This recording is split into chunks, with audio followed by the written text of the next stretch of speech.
तो पाकिस्तान का क्या होगा और इस वक्त ईरान किस तरह से रिटेलिएट कर रहा है, उसकी पल पल की हर अपडेट आप तक पहुंचाएंगे। लेफ्टिनेंट जनरल सतीश दुआ हमारे साथ डिफेंस एक्सपर्ट इस वक्त जुड़ चुके हैं। Professor Sanjay Bhardwaj foreign affairs expert हमारे साथ हैं। रविंद्र सचदेवा हमारे साथ फॉरेन अफेयर्स एक्सपर्ट हमारे साथ हैं। संदीप त्रिपाठी जी हमारे साथ फॉरेन अफेयर्स एक्सपर्ट इस वक्त जुड़े हुए हैं। सबसे पहले संजय भारद्वाज जी, पाकिस्तान जल रहा है, वहां पर किस तरह से हिंसक प्रदर्शन हुआ, कराची, लाहौर, स्कार्दू, इस्लामाबाद की तस्वीरें आप देख रहे हैं और खबर यह है कि अलग अलग रीजन में बहुत एग्रेसिव प्रदर्शन हो रहा है। तो अब पाकिस्तान किस तरह से हैंडल करेगा, क्योंकि वो तो खुद कहते हैं पाकिस्तान ही हमारे बिल्स पे करता है, डॉलर नहीं है तो हम कुछ नहीं है। देखिए, पाकिस्तान में जो अब डेवलपमेंट हुआ है ईरान के रिएक्शन में, ये बात मान के चलिए कि ये पाकिस्तान की दोगलेपन की नीति है और साथ ही अमेरिका की भी दोगलेपन की नीति है कि जिस तरीके से जो मुनीर और ट्रंप साथ में आ रहे हैं, तो एक तरीके से ये हाथी के दांत खाने के और दिखाने के और मुनीर एक तरफ ट्रंप के साथ में नेक्सेस बनाएंगे, सपोर्ट एक्सटेंड करेंगे, बोर्ड ऑफ पीस में ज्वाइन करेंगे और दूसरी तरफ जनता को कहेंगे कि आप सड़कों पर प्रदर्शन कीजिए ताकि ये दिखे ट्रंप को कि देखो हमारे यहाँ पर आतंकवाद का और इस्लामाइजेशन का बहुत बड़ा खतरा है और हमको पैसा दीजिए, उसको डील कर दीजिए। लेकिन ये बात मैं आपको बता रहा हूं कि ये साफ साफ रिफ्लेक्शन होने लग गया दुनिया में कि there is clash of civilization, ना कि डायलॉग हो रहा है। इससे क्या रिएक्शन होगा? तीन चीजें बढ़ेगी, कट्टरपंथ बढ़ेगा, फंडामेंटलिज्म बढ़ेगा, इस्लामाइजेशन होगा, दूसरा टेररिज्म बढ़ेगा, उसका रिएक्शन सबसे, और इन पाकिस्तान और जो इस क्षेत्र में मिडिल ईस्ट में इंसर्जेंसी बढ़ेगी। इसका जो स्पिल ओवर इम्पैक्ट होगा वो पूरे एशिया पे पड़ेगा और ये मुझे लगता है कि ये बहुत बड़ा एक जो डेवलपमेंट हुआ है, इसको बहुत अगर डायलॉग और डिप्लोमेसी के माध्यम से अगर इसको रिजोल्व करते तो ज्यादा सस्टेनेबल होगा। डायलॉग और डिप्लोमेसी की गुंजाइश वही लेकिन डायलॉग और डिप्लोमेसी की गुंजाइश छोड़ी कहाँ है यहाँ पर? रविंद्र सचदेव जी, डायलॉग डिप्लोमेसी की तो गुंजाइश छोड़ी नहीं है। आप उनके सुप्रीम लीडर को जाके सीधा टारगेट हिट करते हैं। रमजान के इतने पाक महीने में आप इस तरह से उसको टारगेट करते हैं और एक स्पेशल वहां पे एक रिचुअल था, उसको फॉलो कर रहे थे, उस वक्त सब इकट्ठे थे, तो वहां पर आप इस तरह का वक्त चुनते हैं। तो ट्रंप ने बिल्कुल क्लियर कर दिया, रुथलेस हूं मैं, मुझे कुछ फर्क नहीं पड़ता है। वो एब्सोल्युटली रुथलेस हूं, फर्क नहीं पड़ता और यही टाइम और टाइमिंग है। डिप्लोमेसी का स्कोप बनता है और वो तब बनेगा जब ये अरब देश ज्यादा खतरे में, ज्यादा नुकसान सहेंगे ईरान से और फिर वो जाएंगे ट्रंप के पास भागते हुए कि जंग रुकवाओ नहीं तो हम जल रहे हैं। तब उठेगा डिप्लोमेसी का सिचुएशन, आगे पीछे बात यूं रोका जाए, कम करा जाए इत्यादि। उसके अलावा तो ये दोनों तरफ इजराइल तो लगा हुआ है वेव अपॉन वेव, वो तो कहते हैं टॉर्नेडोज आ रहे हैं बॉम्ब के ईरान के ऊपर। ईरान इजराइल को अटैक कर नहीं सकता, ओके, और करता भी है तो उसके 100 फेंकेगा तो मानो 5 वहां गिरेंगे। उससे बेहतर ईरान के लिए लॉजिकली है कि 100 इधर भागे, दुबई पे, कुवैत पे, क्योंकि इनकी एयर डिफेंस इजराइल की एयर डिफेंस जैसी नहीं है। ये लोग तो खामख्याली में जी रहे थे ना कि हमारे पास पैसा है, तेल है, हमें तो कोई टच नहीं कर सकता, हमें तो फोर्सेस चाहिए ही नहीं। बाकी अमेरिका बैठा है देखने इनका भी कुछ हाल वैसे जैसे यूरोप का हाल था, ठीक है।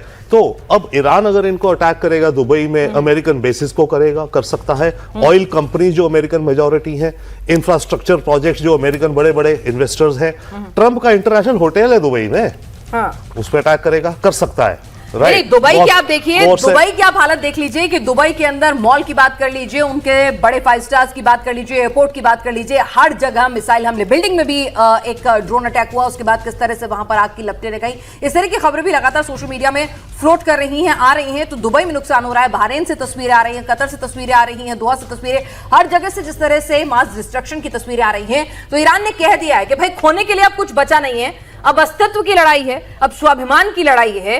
तो ऐसे में ऑल आउट जाएंगे। जब मुस्लिम ब्रदरहुड की किसी ने कोई हमारे साथ कोई खड़ा नहीं हुआ, रमजान के पाक महीने का भी लिहाज नहीं किया है, तो फिर ऐसे में अब हम किसी को नहीं बख्शेंगे। लेफ्टिनेंट जनरल सतीश दुआ, ये आज जो है ईरान से शुरू हुई थी, लेकिन इस कदर पूरी दुनिया को अपनी चपेट में ले लेगी, इसका एंटिसिपेशन नहीं किया था कि ईरान इतना अग्रेसिवली रिटेलिएट करेगा, मिडिल ईस्ट के देशों को इस तरह से निशाना बनाएगा। बेशक फिलहाल हुआ यह कि हम लोगों ने सबने, जैसे आपने कहा कि एक्सपेक्ट नहीं किया था कि ईरान का रिटेलिएशन इतना सख्त होता है, और ईरान ने एक बड़ी दुविधा भी पैदा कर दी है मिडिल ईस्ट में। देखिए, उन्होंने जीसीसी की कंट्रीज पे सब जगह पे, तकरीबन सब कंट्रीज में अटैक किया है, मान को छोड़। अब उधर अटैक करने से अगर तो एक किस्म से अगर वो इससे वापस लड़ते हैं तो वो एक किस्म से यूएस की साइड में ले रहे हैं। तो वो भी एक इस्लामिक दुनिया में एक दुविधा पैदा कर चुका है जीसीसी कंट्रीज के लिए कि वो इस्लामिक कंट्री के खिलाफ अमेरिका के साथ मिले हुए हैं। तो खासतौर पे रमजान के मौके पर महीने में जो आयतुल्लाह खुमैनी का टारगेट करना, वो भी मुझे लगता है काफी। सर, मैं आपको रोकना चाहूंगी। तेल अवीव में भी, यानी कि ईरान किस तरह से रिटेलिएशन की हम बात कर रहे हैं, ऐसा नहीं है कि तस्वीरें दोनों तरफ से आ रही हैं। इजराइल में किस तरह का नुकसान हो रहा है उसकी भी तस्वीरें निकलकर सामने आ रही हैं। हालांकि कहा जा रहा है कि ईरान के नुकसान की तस्वीरें ज्यादा अग्रेसिवली आ रही हैं क्योंकि फॉरेन मीडिया का सपोर्ट है, एक नैरेटिव बिल्डअप किया जा रहा है। ईरान से तस्वीरें जो ईरान हमले कर रहा है उसके पास साधन कम है, टेक्नोलॉजी कम है, इतना एडवांस अपडेट नहीं है, उस तरह का उसके पास इंफॉर्मेशन स्ट्रक्चर नहीं है। तो वहां ऐसा नहीं है कि नुकसान नहीं पहुंचा रहा है, नुकसान पहुंचा रहा है। तबाही की तस्वीरें वहां से भी आ रही हैं। हाइफा से भी हमने देखा था बीती रात किस तरह का अग्रेसिव हमला किया गया था।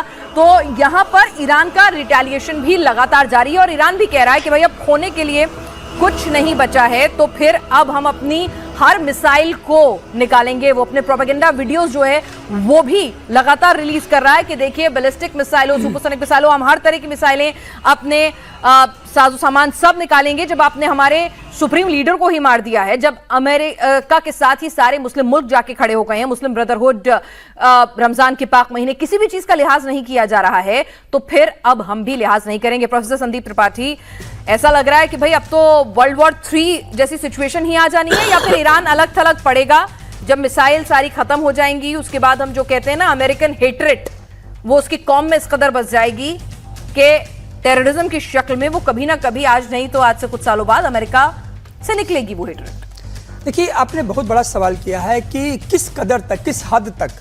मुझे लगता है कि ये जो वक्त है, अभी तत्काल का जो क्षण है, ये अपने चरम पर है ईरान के इतिहास में।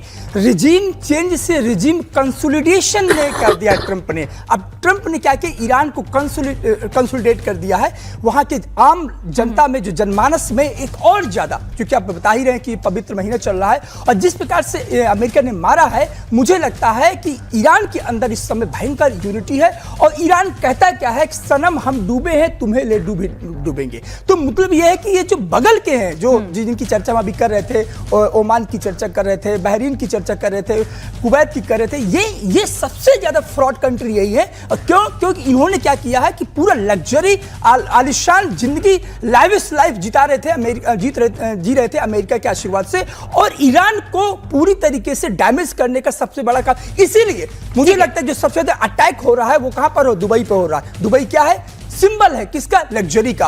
और ईरान ने कहा कि तुमने हमारे खमेनी को मारा है तो हम तुम्हारे इंफ्रास्ट्रक्चर को, तुम्हारे आलिशान जो पहचान है उसको तोड़ेंगे। और इजीली मुझे लगता है कि रेडिकलाइजेशन जो है, इसको मैं रेडिकलाइजेशन ईरान के अंदर नहीं मानता हूं, इसको मैं कंसोलिडेशन कहता हूं। ये कंसोलिडेट करेगी वहां की आम जनमानस।